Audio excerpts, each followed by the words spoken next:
जय हिंद दोस्तों। आज हम लोग रिसर्च एप्टीट्यूड के पहले क्लास में हम लोग देखेंगे कि रिसर्च क्या होता है, रिसर्च के कैरेक्टरिस्टिक्स क्या है और रिसर्च करते वक्त कौन कौन से ऑब्जेक्टिव्स को ध्यान रखना चाहिए। तो रिसर्च में हम लोग इन तीनों टॉपिक को आज कवर करेंगे। मैं अजय कुमार गुप्ता आप सभी को कॉमर्स कोच में स्वागत करता हूं और चैनल में अगर नए हैं तो लाइक और सब्सक्राइब जरूर कर लें और बेल आइकन दबा लें ताकि आपका हमारा वीडियो आप तक सबसे पहले पहुंच सके और आने वाले एग्जाम में आपके लिए हेल्पफुल साबित हो सके। रिसर्च के कई नामों से जाना जाता है। अनुसंधान, शोध, अन्वेषण, खोज और अन्वेषण या मीमांस, अनुशीलन, परिशीलन या अवलोचना आदि नामों से जाना जाता है। रिसर्च जो होता है वो रिसर्च के दो शब्दों से बना है, री और सर्च, जिसका अर्थ होता है पुनः खोज या कुछ नया जानने संबंधी खोज।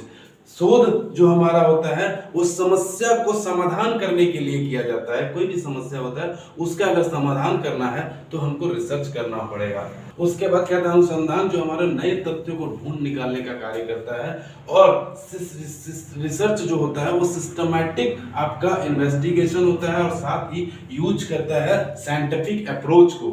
कहता है अकॉर्डिंग टू जे डब्ल्यू क्रॉवेल्स के अनुसार से अनुसंधान किसी भी विषय के बारे में जानकारी को इकट्ठा करता है और उसका विश्लेषण करने का कार्य आपका रिसर्च करता है। तो रिसर्च मतलब हो गया कि पुनः किसी चीज का हमको खोज करना है या किसी नए चीज को अगर हमको जानना है तो उसमें हम लोग रिसर्च को यूज करते हैं। Research characteristics of research. Research क्या है? रिसर्च की कुछ विशेषताएं हैं। विशेषताएं अनुसंधान पूर्वग्रहों, पूर्व अवधारणा, प्रीजुडिस और व्यक्तिपरक होना, मतलब बीइंग सब्जेक्टिव जैसे त्रुटियों से मुक्त रखेंगे तभी हमारा रिसर्च अच्छा और इफेक्टिव माना जाएगा। मतलब अगर आप रिसर्च कर रहे हैं तो इन सभी विशेषताओं को ध्यान रखना होगा। वस्तुनिष्ठता, ऑब्जेक्टिविटी, मतलब जो आपका रिसर्च है एक ऑब्जेक्टिव को लेकर के चलता है, किसी ऐसा नहीं कि आपके दूसरे के विचारों पे वो प्रभावित होकर के आपका रिसर्च कहीं इफेक्टेड ना हो जाए। तो जब भी आप साक्ष्य को कलेक्शन करते हैं, जब भी आप एविडेंस को लाते हैं, जब भी आप रिस्पोंडेंट के साथ जाते हैं तो आप वहां पे जरूर प्रेजेंट रहें। जो भी रिसर्चर है वो उस जगह पे अपने से उपस्थित रहे और साथ ही जो परीक्षण कर रहे हैं, जो भी आप उस पर परीक्षण या निष्कर्ष पे पहुंच रहे हैं तो आपके सामने में ही वो सारा घटनाएं घटनी चाहिए, तभी आप अच्छा रिसर्च दे पाएंगे। विश्वसनीयता, रिलायबिलिटी, जिसका कई नामों से भी अंतर संबंधित किया जाता है। रिलायबिलिटी, वेरिफिबिलिटी, कंसिस्टेंसी मतलब स्थिरता, रिप्लिकेबिलिटी मतलब पुनरावृत्ति, क्रेडिबिलिटी, रिलायबिलिटी, कोफिशिएंट और कोफिशिएंट ऑफ डिटरमिनेशंस आदि शब्दों से भी इसको अंतर संबंधित किया जाता है। हमारा सही स्रोत रहेगा तो हमारा रिसर्च भी अच्छा होगा। मतलब जो हमारा सोर्स ऑफ डेटा कलेक्शन है वो अगर सही है तो हमारा रिसर्च भी आपका स्वाभाविक है वो रिलायबल होगा।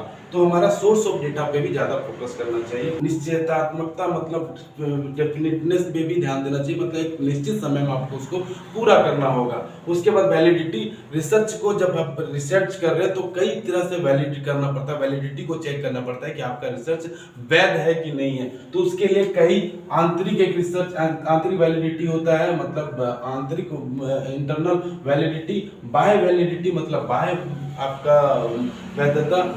तो फिर बोलता है एक्यूरेसी, उसको एक्यूरेसी भी चेक करना, जनरलाइजेबिलिटी उसको भी हम लोग को चेक करना चाहिए, तभी हमारा रिसर्च अच्छा माना जाएगा। अनुभवात्मक अनुसंधान मतलब एक्सपीरियंशियल रिसर्च अनुभव भी आपके रिसर्च में बहुत ज्यादा मतलब इफेक्ट करता है, प्रभावित करता है। कारण प्रभाव संबंधी महत्व मतलब कॉज एंड इफेक्ट, आप रिसर्च कर रहे हो उसका क्या कारण है और उसका क्या इफेक्ट पड़ने वाला है उसको भी आपको रिसर्च में दिखाना होता है। ये भी एक रिसर्च का विशेषता है। अनुसंधान चक्रीय होता है, रिसर्च चीजें सर्कुलर होता है, एक चक्र के अनुसार से रिसर्च चलता है। ये तार्किक होता है, मतलब रिसर्च जो होता है वो आपका लॉजिकल बेस्ड होता है। तो रिसर्च हमेशा लॉजिकल बेस्ड होता है।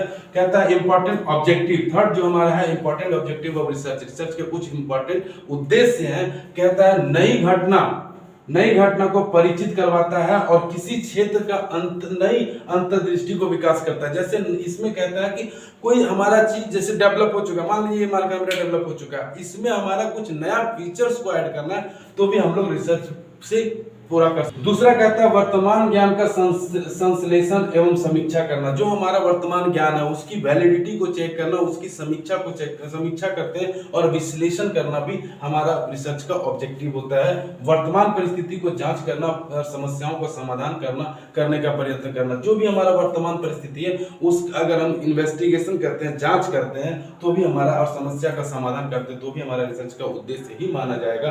सामान्य मुद्दा का विश्लेषण एवं अन्वेषण करना। सामान्य जो भी मुद्दे हैं, जो जनरल मुद्दे हैं, उन पे अगर किसी तरह का विश्लेषण करते हैं, अन्वेषण करते हैं तो भी वो रिसर्च का ऑब्जेक्टिव्स के अंतर्गत आता है। और नई प्रक्रिया का प्रणाली का सृजन करना। कोई नई चीज का हम इन्वेस्टिगेशन करते हैं तो भी हमारा रिसर्च का ऑब्जेक्टिव ही माना जाएगा।